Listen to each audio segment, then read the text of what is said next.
चलिए दोस्तों चलते हैं हमारी नई कहानी की ओर। एक साधु घने जंगल से होकर जा रहा था। उसे अचानक सामने से बाघ आता हुआ दिखाई दिया। साधु ने सोचा कि अब तो उसके प्राण नहीं बचेंगे, ये बाघ निश्चय ही उसे खा जाएगा। साधु भय के मारे कांपने लगा। फिर उसने सोचा कि मरना तो है ही, क्यों न बचने का कुछ उपाय करके देखें। साधु ने बाघ के पास आते ही ताली बजा बजाकर नाचना शुरू कर दिया। बाघ को ये देखकर बहुत आश्चर्य हुआ। वह बोला, ओ रे मूर्ख, क्यों नाच रहे हो? क्या तुम्हें नहीं पता कि मैं तुम्हें कुछ ही देर में खा डालूंगा?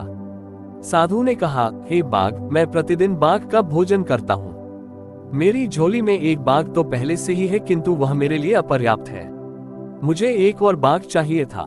मैं उसी की खोज में जंगल में आया था। तुम अपने आप मेरे पास आ गए हो, इसीलिए मुझे खुशी हो रही है। साधु की बात सुनकर बाघ मन ही मन कुछ डरा, फिर भी उससे विश्वास नहीं हुआ। उसने साधु से कहा, तुम अपनी झोली वाला बाघ मुझे दिखाओ। यदि नहीं दिखा सके तो मैं तुम्हें मार डालूंगा। साधु ने उत्तर दिया, ठीक है, अभी दिखाता हूँ, तुम जरा ठहरो, देखो, भाग मत जाना। इतना कहकर साधु ने अपनी झोली उठाई। उसकी झोली में एक शीशा था। उसने शीशे को झोली के मुख के पास लाकर बाघ से कहा, देखो, ये रहा पहला वाला बाघ। बाघ साधु के पास आया। उसने जैसे ही झोली के मुंह पर देखा, उसे शीशे में अपनी ही परछाई दिखाई दी। इसके बाद वह गुर्राया तो शीशे वाला बाघ भी गुर्राता दिखाई दिया। अब बाघ को विश्वास हो गया कि साधु की झोली में सचमुच एक बाघ बंद है। उसने सोचा कि यहाँ से भाग जाने में ही कुशल है। वह पूंछ दबाकर साधु के पास से भाग गया। वह अपने साथियों के पास पहुंचा और सब मिलकर अपने राजा के पास गए। राजा ने जब सारी घटना सुनी तो उसे बहुत क्रोध आया। ये बोला, तुम सब काया हो? कहीं आदमी भी बाघ को खा सकता है? चलो, मैं उस साधु को मजा चखाता हूँ। बाघ का सरदार दूसरे बाघों के साथ साधु को खोजने चल पड़ा। इसी बीच साधु के पास एक लकड़हारा आ गया था। साधु उसे बाघ वाली घटना सुना रहा था। तभी बाघों का सरदार वहां पहुंचा। जब लकड़हारे ने बहुत से बाघों को अपनी ओर आते देखा तो डर के मारे उसकी घिघी बंध गई। वह कुल्हाड़ी फेंककर पेड़ पर चढ़ गया। साधु को पेड़ पर चढ़ना नहीं आता था। वह पेड़ के पीछे छिपकर बैठ गया।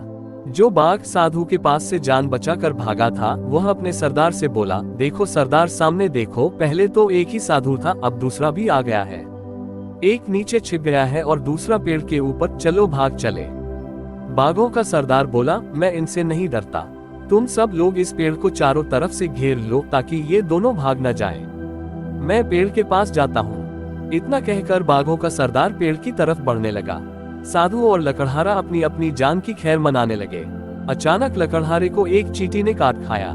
जैसे ही वह दर्द से तिलमिलाया कि उसके हाथ से टहनी छूट गई। वह घने पत्तों और टहनियों से रगड़ने खाता हुआ धड़ाम से नीचे आ गिरा। जब साधु ने उसे गिरते हुए देखा तो वह बहुत जोर से चिल्लाया, बाघ के सरदार को पकड़ लो, जल्दी करो, फिर यह भाग जाएगा। धड़ाम की आवाज और साधु के चिल्लाने से बाघों का सरदार डर गया। उसने सोचा कि यह साधु सचमुच ही बाघों को खाने वाला है। वह उल्टे पैरों भागने लगा। उसके साथी भी उसे भागता हुआ देखते ही सिर पर पैर रखकर भाग गए। इस कहानी से हमें ये सबक मिलता है कि शक्ति से बड़ी बुद्धि होती है। अगर आपको हमारी यह कहानी पसंद आई है तो इसे लाइक, सब्सक्राइब और शेयर जरूर करें।